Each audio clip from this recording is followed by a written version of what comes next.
అందరికీ నమస్కారం అండి. Welcome back to our channel Samaha creations. ఇక ఈరోజు వీడియో ఏంటి అంటే, మీకు బాధ వచ్చినా సంతోషం వచ్చినా ఒంటరిగాని అనుభవించడం నేర్చుకోండి. ఎందుకో తెలుసా?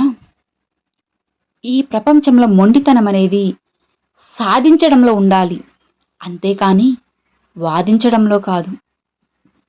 ధనాన్ని చూసి దరిచేరే బంధువులు, అందాన్ని చూసి కలిగే ప్రేమ, అవసరం కోసం కలుపుకునే స్నేహం ఎప్పటికీ మనకి శాశ్వతం కాదని తెలుసుకోండి.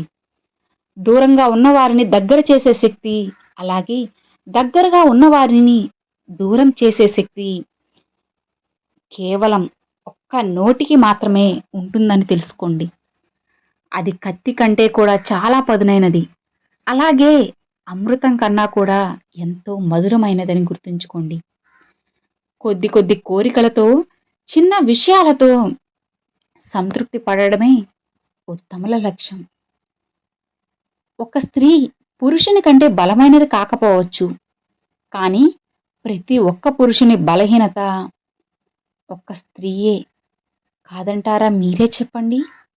ఒక స్త్రీ తన బాధలను మీతో మనస్ఫూర్తిగా పంచుకుంటుంది అంటే దాని అర్థం ఏంటో తెలుసా? మిమ్మల్ని ఎంతగానో నమ్ముతుంది. మీ నుండి వచ్చే సమాధానం ఆమెకు ఎంతో ధైర్యాన్ని ఇస్తుంది అని అర్థం. సాయం చేసే స్తోమత ఉన్నా సాటి వారికి సాయం చేయలేని వ్యక్తి భగవంతుడిని బంగారు పువ్వులతో పూజించినా అది వ్యర్థమే అవుతుంది. మీరు చేసే మంచి పని ఏదైనా సరే దాని ఫలితం జీవితంలో ఎప్పుడో ఒకప్పుడు మీకు వస్తుంది. మిమ్మల్ని తప్పకుండా అది వెతుక్కుంటూ వస్తుంది. ఒక మనిషి ఏదైతే ఉంది అని ఎగిసి ఎగిసి పడతాడో, అలాగే దేన్నైతే చూసుకొని మురుస్తూ ఉంటాడో అది తప్పకుండా అతనికి దూరం అవుతుంది. గుర్తుంచుకోండి, నేను అనే ఆత్మాభిమానం ఒక మనిషిని ఎంతగా పైకి తీసుకొస్తుందో, నేనే అనే అహంకారం కూడా ఆ మనిషిని అంతగా దిగజారుస్తుంది అని తెలుసుకోండి. ఒకరు మీ పక్కన ఉంటే మీ స్థాయి పెరగడం కాదు, మీరు పక్కన ఉంటే వారి యొక్క విలువ పెరిగే స్థాయికి మీరు చేరుకోవాలి. అంత ఎత్తు ఎదగాలి. అదే విజయం అంటే. స్వర్గాన్ని నరకంగా చేసేది, అలాగే నరకానికి కూడా స్వర్గంగా మార్చేది మన మనసే. డబ్బును అనేక విధాలుగా మనం సంపాదించవచ్చు, కానీ కోల్పోయిన గౌరవాన్ని మాత్రం ఏ విధంగానూ అస్సలు సంపాదించలేము. నిజమే కదా? ఒక కొబ్బరి చెట్టు పెరిగే కొద్దీ పాత మట్టలు రాలిపోతూ ఉంటాయి. అలానే మీలో జ్ఞానం అనేది పెరిగే కొద్దీ తనతర భేదాలు తొలగిపోతూ ఉంటాయి.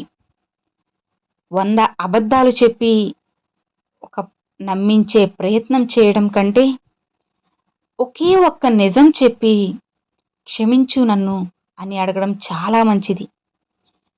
నిజం అనే వెలుగు ముందు నింద అనే చీకటి ఎంతో కాలం నిలబడదు. అందుకే మిమ్మల్ని ఎవరో ఏదో అన్నారని అస్సలు బాధపడకూడదు. కాలమే వారికి తగిన రీతిలో బుద్ధి చెబుతుంది. ఈ ప్రపంచంలో అన్నీ తెలిసినవాడు మౌనంగా ఉంటారు, కానీ ఏమీ తెలియని వారే ఎప్పుడు మాట్లాడుతూ అన్నీ నాకే తెలుసు అని విర్రవీగుతూ ఉంటారు. వారిని అస్సలు పట్టించుకోకండి. విలువలనేవి బోధిస్తుంటే బాగానే ఉంటాయి, కానీ వాటిని పాటిస్తేనే మనల్ని బాధ పెడుతూ ఉంటాయి. కానీ వాటి యొక్క ఫలితాలు భవిష్యత్తులో బలంగా ఉంటాయని గుర్తుంచుకోండి. బాధైనా లేక సంతోషమైనా సరే ఒంటరిగానే అనుభవించడం నేర్చుకో. ఎందుకంటే మనం సంతోషంగా ఉన్నాము అని ఇతరులకు తెలిస్తే బయటకు నవ్వుతూ లోపల ఓర్వలేని, అలానే మనం బాధలో ఉన్నామని తెలిస్తే బయటకి బాధ నటిస్తూ లోపల సంతోషపడేవారు ఈ ప్రపంచంలో చాలామంది ఉన్నారు. మన భావోద్వేగాలను ఉన్నవి ఉన్నట్లుగా ఎదుటి వ్యక్తి ముందు మనం బయట పెట్టినప్పుడే మనం చులకనైపోతూ ఉంటాము. ఈ సమాజంలో నటించిన వారే గొప్పగా జీవిస్తూ ఉన్నారు. నటించడం రానివారు అవమానాలు పడుతూనే ఉంటారు. అది మన తప్పు కాదు. ఇప్పుడు సమాజం ఇలా ఉంది. కాబట్టి మీకు ఒకవేళ ఆనందం వచ్చినా, బాధ వచ్చినా సరే మీలో మీరే ఒంటరిగా అనుభవించండి. మీకు ఆనందం వస్తే ఒకరు చూసి ఓర్చుకోలేరు. మీకు బాధ వస్తే వీళ్ళు ఇంకా ఇంకా ఇలానే బాధపడాలి అని అనుకునేవారు మీ చుట్టూ వేల మంది ఉన్నారు. కాబట్టి మీ బాధని కానీ, సంతోషాన్ని కానీ ఇతరులకు తెలియనివ్వకండి. ఏదైనా కానీ ఒంటరిగా అనుభవిస్తేనే దాని విలువ మీకు తెలుస్తుంది. 10 మందితో పంచుకుంటే మీరు వారిలో చులకనైపోతారు, లేదా వాళ్ళు మిమ్మల్ని దిగజారుస్తారు. కాబట్టి ఎప్పుడు కూడా ఒంటరిగా ఉంటేనే మనసు కూడా చాలా ప్రశాంతంగా ఉంటుంది.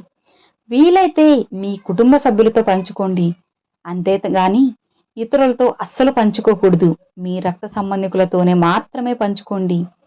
అప్పుడే మీకు విజయం అనేది మీ సొంతమవుతుంది. అర్థమైంది కదా? Thanks for watching friends.